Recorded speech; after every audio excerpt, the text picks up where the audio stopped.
Lena-Winslow schools will reopen Thursday after a tornado tore through part of the building last Friday, forcing students and staff to shelter in place during a dismissal. No one was hurt, but the damage left part of the school unusable. WIFR's Miriam Niesmeyer shows us how the district gets students ready to return to the classroom.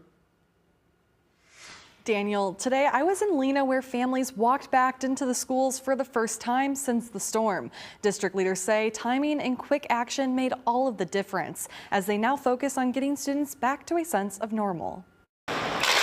Preparations are underway for students to return back to Lena-Winslow Junior High School. Felt like the building almost got picked up and sucked up. Renee Schultz, Lena-Winslow's band director, recounts the moment an EF2 tornado ripped part of the school's roof off Friday afternoon.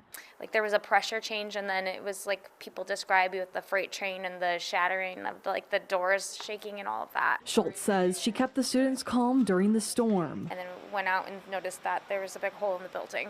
Superintendent Tom Childs hosted an open house Wednesday. It's important that kids get back to some sense of normalcy as soon as possible. For students and families to walk through the school to ease some anxiety and feel more comfortable to return to class Thursday. Because last time our kids were in these buildings, it was pretty traumatic for them. I just felt like it was important, that kids might go, if they really did feel a lot of trauma, to have mom or dad with them when they go back into that same space again. One parent says it's important for her 6-year-old daughter to see that school is safe. So we wanted to make sure to stop back in and see and make sure she was good to go, and it looks like so far so good. District leaders say repairs will take time and could be costly, but much of the building has already been secured and cleared for students to return.